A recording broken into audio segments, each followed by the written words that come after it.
गेल्या काही दिवसांपासून राज्याच्या राजकारणात लक्ष्मण हाके विरुद्ध अमोल मिटकरी अशा पद्धतीचे एकूण एकमेकांवरती टीका होताना पाहायला मिळते। अजित पवारांवरून ह्या संपूर्ण टीकेला सुरुवात झाली आणि त्यानंतर या टीका ज्या पद्धतीने होताना आपल्याला पाहायला मिळते त्यावर देखील काल अजित पवारांनी आपली भूमिका मांडलेली आहे। या संदर्भातच बोलण्यासाठी आता आपल्या सोबत आहेत ओबीसी नेते लक्ष्मण हाके। हाकेजी, काल तुम्ही ज्या पद्धतीने अमोल मिटकरी यांनी तुमच्यामध्ये ज्या पद्धती शाब्दिक चकमक होताना पाहायला मिळते त्यावर काल अजित पवारांनी देखील भूमिका मांडलेली आहे। मला त्या गोष्टीचं वाईट वाटलेलं आहे आणि अशा पद्धतीची एक विकृती आहे त्यावर देखील त्यांनी भाष्य केलेलं आहे। यशवंतराव चव्हाणांचा हा महाराष्ट्र आहे अशा पद्धतीची भूमिका अजित पवारांनी मांडलेली आहे। अमोल मिटकरी यांच्या बाबतीमध्ये ही पहिली वेळ नाही। वेळोवेळी अजितदादा पवारांना आपल्या असभ्य भाषेत विकृत भाषेत बोलणारा अमोल मिटकरी हा अजितदादांनीच पाळलेला माणूस आहे।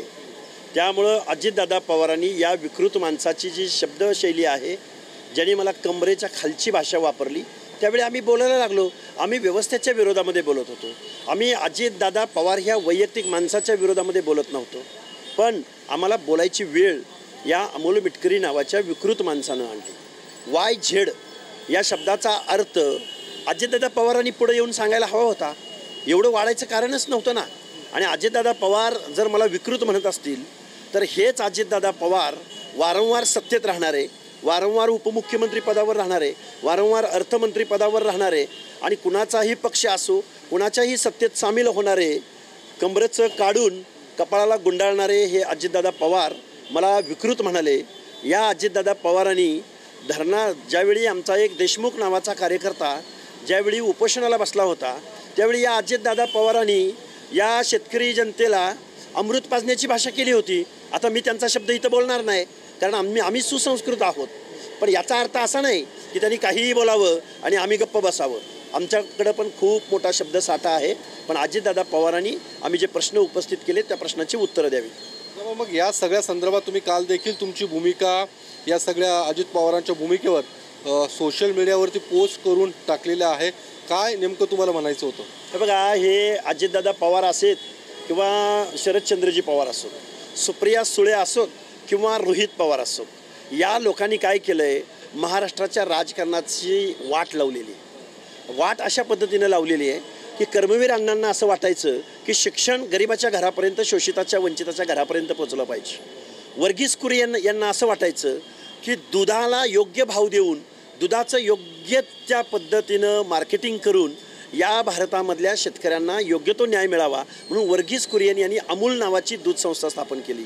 पण महाराष्ट्राच्या परत गोचिडासारखा हा शब्द वापरेन मी, महाराष्ट्राच्या राजकारणाला गोचिडासारखे चिटकून बसलेले शरद पवार, अजित पवार, रोहित पवार, सुप्रिया सुळे यांनी मात्र महाराष्ट्रामधल्या दूध उत्पादक शेतकऱ्यांना आत्तापर्यंत त्यामध्ये हस्तक्षेप करून दूधसंघ निर्माण करून बघा, महाराष्ट्र शासनाची इन्व्हॉल्वमेंट दूध व्यवस्थेमध्ये फक्त 1% आहे। त्यामुळं असे अनेक प्रश्न आहेत। त्यामुळं अजितदादा पवार विकृत आहेत, पवार फॅमिली विकृत आहे। प्रत्येक संस्था स्वतःच्या नावावर करणारी, प्रत्येक कारखाने स्वतःच्या नावावर करणारी, पैशातून राजकारण करणारी ही बिझनेसमॅन टोळी आहे। पण महाराष्ट्राच्या राजकारणामध्ये येऊन त्यांनी इथल्या शोषिताचा, वंचिताचा, दीनदलिताचा निधीवरती नेहमी डल्ला मारलेला आहे। तुम्हाला एवढा पवार कुटुंबियांचा राग का? कारण तुम्ही सातत्याने तुमच्या टीकेमधून शरद पवार, सुप्रिया सुळे, अजित पवार यांचीच नावं कायम येताना पाहायला मिळतं। काय एवढं तुम्हाला? शरद पवार, अजित पवार, सुप्रिया सुळे यांचं राजकारणामधलं स्थान, प्रतिनिधित्व, राजकारणामध्ये महाराष्ट्रामध्ये रिपीट अगेन निवडून कुणी दिलं यांना? बरं, निवडून दिलं ती दिलं, सत्तेत असणाऱ्या माणसांनाच आम्ही बोलणार का विरोधातल्या ज्याला कधी सत्ताच मिळाली नाही? मी काय काकड्यांच्या विरोधात बोलू? मी काय जाचकांच्या विरोधामध्ये बोलू? मी काय तावऱ्यांच्या विरोधामध्ये बोलू का शितोळ्यांच्या विरोधामध्ये बोलू की जे कधी सत्तेतच आले नाहीत? मी पवारांच्या विरोधातच बोलणार ना। ज्याचं कारण असं आहे की जे पवार ज्या बारामती मतदारसंघातून निवडून जातात तिथल्या ओबीसीबद्दल, तिथल्या धनगरांबद्दल ह्यांच्याकडे काय योजना आहे बरं? एक मला योजना सांगा बरं, ज्या बहुसंख्य लोकांच्या मतावर पवारांनी राजकारण केलं, त्या लोकांना शोषित वंचित ठेवायचं महापाप केलं आहे। हे बिझनेसमॅन आहेत, ही दरोडेखोरांची टोळी आहे की महाराष्ट्राच्या तिजोरीवर डल्ला मारणारी सराईत गुन्हेगार आहेत हे। या सगळ्या याच्यावर मूळ मुद्दा जो होता तो अर्थात निधीवरून तुम्ही तो मुद्दा उपस्थित केला होता। मात्र आज अमोल मिटकरी यांनी एक आकडेवारी ट्विट केलेली आहे, ज्यामध्ये सारथीला किती, महाज्योतीला किती अशा पद्धतीची ती आकडेवारीचं पत्रक त्यांनी ट्विट केलेलं आहे. बघा, आकडेवारी बिकडेवारी एकूण महाराष्ट्राच्या एकूण बजेटपैकी या महाराष्ट्रातल्या 50% जास्त लोकसंख्येला तुम्ही किती निधी दिला, ठोकळा आकडा सांगा. त्याच्या पलीकडे जाऊन पब्लिक अपिलिंग भाषेमध्ये सांगतो की महाराष्ट्राच्या कुठल्या जिल्ह्याच्या ठिकाणी ओबीसींसाठी विजयंतीसाठी वसतिगृह शासनानं उभं केलंय, बरं उभं करायचं राहू द्या, कुठल्या ठिकाणी तुम्ही वसतिगृहाचा पाया काढलाय सांगावं ना. आकडेवारी कुणाला सांगताय? एका माणसानं ओबीसी मधल्या पुढे येऊन सांगावं की वसंतराव नाईक महामंडळाच्या माध्यमातून कुणाला लाभ झाला, अहिल्यादेवी शेळीमेंढी महामंडळाच्या माध्यमातून कुणाला फायदा झाला, अण्णाभाऊ साठे आर्थिक विकास महामंडळातून कुणाला फायदा झाला. कुणाला सांगताय तुम्ही असलं हे? अरे कारखाना, एक कारखाना बंद पडला तर 100-125 कोटी रुपये तुम्ही एका सहीने देता त्यांना. जलसिंचनाच्या योजना 100-200 कोटीची योजना तुम्ही 2-2, 3-3 हजार कोटी रुपयापर्यंत नेली. का वाढवले हे टेंडर? का वेळेत पूर्ण करून घेतले नाहीत? का टाइम बॉन्ड दिला नाही त्या कॉन्ट्रॅक्टर्सना? हे खूप मोठं, हे जे काय 25-30 हजार कोटीचा जो घोटाळा आहे, हा घोटाळा खरोखरच याच्या खोलाशी जाणं आवश्यक आहे.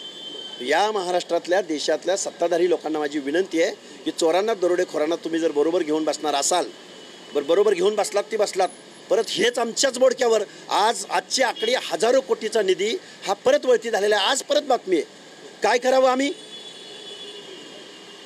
मग हे कुठेतरी थांबणार आहे का? कारण ज्या पद्धती तुम्ही एकमेकांवरती टीका करतायत, अगदी खालच्या पातळीवर जाऊन टीका होताना पाहायला मिळते, अमोल मिटकरी असू दे किंवा तुम्ही असू दे, हे काय थांबणार आहे का? कारण की सुसंस्कृत महाराष्ट्राला किंवा महाराष्ट्राची जनता ही पाहते, त्यांना हे बघताना आवडत नाही. अशा पद्धतीने एकूण हे चित्र सुसंस्कृत एका मेंढपाळाच्या पोरानं ही भाषा बोलली की यांना एवढ्या इंगळ्या ढसल्या.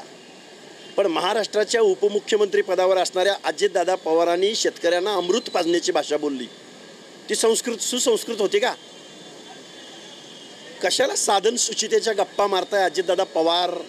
तुमचा प्रवक्ता आमदार ज्याला केलाय त्याला किती लोकांनी ठोकलाय, मार खाऊन 3 दिवस एकदा तो बंद होता, बाहेरनं लोकांनी गराडा घातला होता, आणि तुम्ही आम्हाला सुसंस्कृतीच्या भाषा गप्पा मारता काय?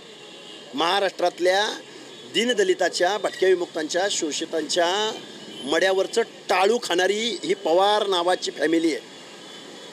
तर लक्ष्मण हाके या सगळ्या जी काही भूमिका काल दादांनी जरी मांडली असेल तरीसुद्धा त्याला प्रत्युत्तर देत आहेत, आणि एकूण पवार कुटुंबियांवरती, मग शरद पवार, अजित पवार, सुप्रिया सुळे यांच्यावर जोरदार अशी टीका पुन्हा एकदा लक्ष्मण हाके यांनी केलेली आहे. कॅमेरामन विशाल रायपुरेसह योगेश बोरसे, TV9 मराठी, पुणे.